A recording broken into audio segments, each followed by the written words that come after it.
সুষ্ঠু নির্বাচনের জন্য নির্বাচন কমিশন এবার যথেষ্ট সিরিয়াস আমরা লক্ষ্য করছি। কঠিন অনেক কথাবার্তা বলছে, যত কঠিন কথা আগে আমরা বলতে শুনিনি।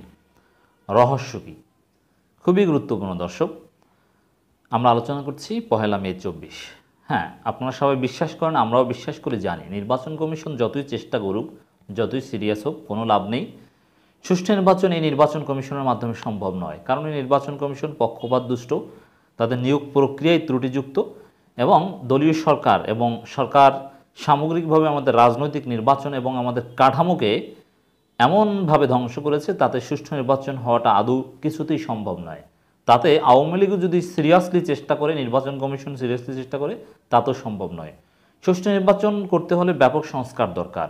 আমাদের রাজনৈতিক দল, রাজনৈতিক কাঠামো, বিভিন্ন প্রতিষ্ঠান, এগুলোতে আমূল পরিবর্তন দরকার এবং নিরপেক্ষ সরকার দরকার। হ্যাঁ, নিরপেক্ষ সরকার অধীনে আমাদের প্রতিষ্ঠানগুলো ব্যাপক সংস্কার করা হলে তারপরে দলীয় সরকার অধীনে স্থানীয় সরকার নির্বাচনগুলো সুষ্ঠু হবে। কিন্তু একবার নিরপেক্ষ সরকার কায়েম করে ব্যাপক সংস্কারের আগে যেগুলো নিরপেক্ষ সরকারের অধীনে সম্ভব নয়, মানে স্থানীয় সরকার নির্বাচন তো দলীয় সরকার অধীনেই হবে এবং বিএনপি তো সেটাই মানে, কিন্তু একবার পরিবর্তন হতে হবে, না হলে যেটা দলীয় সরকার অধীনে স্বাভাবিকভাবে হয় সেটাও সুষ্ঠু হবে না। এর মানে আপনারা সবাই বিশ্বাস করেন এবং এটাই সত্য, আসলে সুষ্ঠু নির্বাচন কমিশনের চেষ্টা, আওয়ামী লীগের চেষ্টা, কোনো চেষ্টাই সম্ভব নয়। এবং আওয়ামী লীগ কিছু কিছু ক্ষেত্রে সুষ্ঠু নির্বাচন দেওয়ার চেষ্টা করেছে, কিন্তু তাদের নেতাকর্মীদের উপর তাদের কোনো নিয়ন্ত্রণ নেই, পারছে না, কোনো চেষ্টা কাজ হচ্ছে না।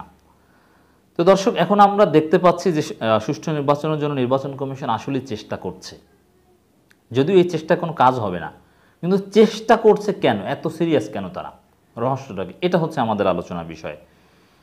চেষ্টা যে করছে তার কিছু প্রমাণ আপনাদেরকে দেখাই। উপজেলা নির্বাচনে অনিয়ম হলে চাকরি হারাবেন কর্মকর্তারা, ইসি হাবিব। মানে একেবারেই মারাত্মক লেভেলের সিরিয়াস, যে প্রার্থীরা, প্রতিযোগীরা অনিয়ম করতে চাইবে, অতীতের মতো, অতীতে হতো, কিন্তু অনিয়ম করতে দেয়া হবে না। অতীতে ওই বিভিন্নভাবে প্রিজাইডিং অফিসাররা বা ফলাফল কারচুপি করে ভোটে যে জিততো অন্য একজনকে জিতিয়ে দিত নানানভাবে, কিন্তু এবার বলছে না, এবার সুষ্ঠু করতেই হবে, অনিয়ম হলে চাকরি চলে যাবে। এর মানে স্থানীয় কোনো চাপ, এমপি মন্ত্রীদের চাপ, এগুলো যেন না শুনে তারা সুষ্ঠুভাবে, মানে অ্যাটলিস্ট ভোট যা হয় সেই ভোটে যারা জিতে তাদেরকেই যেন জিতিয়ে দেওয়া হয়, অন্য কাউকে গণনা করে যেন কারচুপি করে হারিয়ে না দেওয়া হয় বা জিতিয়ে না দেওয়া হয়। এই বিষয়টা খুব সিরিয়াস। একেবারে চাকরি হারানোর হুমকি দিলেন, এটা অতীতে কখনো ঘটেছে বলে আমার জানা নেই। এটা সিরিয়াসনেসের প্রমাণ। আরেকটু দেখি। ভোটে কোনো অনিয়ম হলে চাকরি হারাতে হবে বলে নির্বাচন কর্মকর্তাদের সতর্ক করে দিয়েছেন নির্বাচন কমিশনার ব্রিগেডিয়ার জেনারেল অবসরপ্রাপ্ত আহসান হাবিব খান। বিভিন্ন জায়গায় সফর করছেন, সাতক্ষীরা, যশোর, সেখানে রিটার্নিং অফিসার, সহকারী রিটার্নিং অফিসার, আইনশৃঙ্খলা রক্ষাকারী বাহিনী, তাদের সাথে মত বিনিময় করছেন, বিভিন্ন নির্দেশনা দিচ্ছেন। ইসি হাবিব বলেন, সব প্রতিদ্বন্দ্বী প্রার্থী আমাদের কাছে সমান, যে কোনো মূল্যে অবাধ, সুষ্ঠু, নিরপেক্ষ, গ্রহণযোগ্য নির্বাচন নিশ্চিত করা হবে। এবার যে কোনো মূল্যে, মানে এত সিরিয়াসটা কেন? কোনো প্রার্থী আচরণবিধি ভঙ্গ বা নির্বাচনে অপরাধ করলে তাৎক্ষণিকভাবে উপযুক্ত কঠোর আইনগত ব্যবস্থা গ্রহণ করা হবে।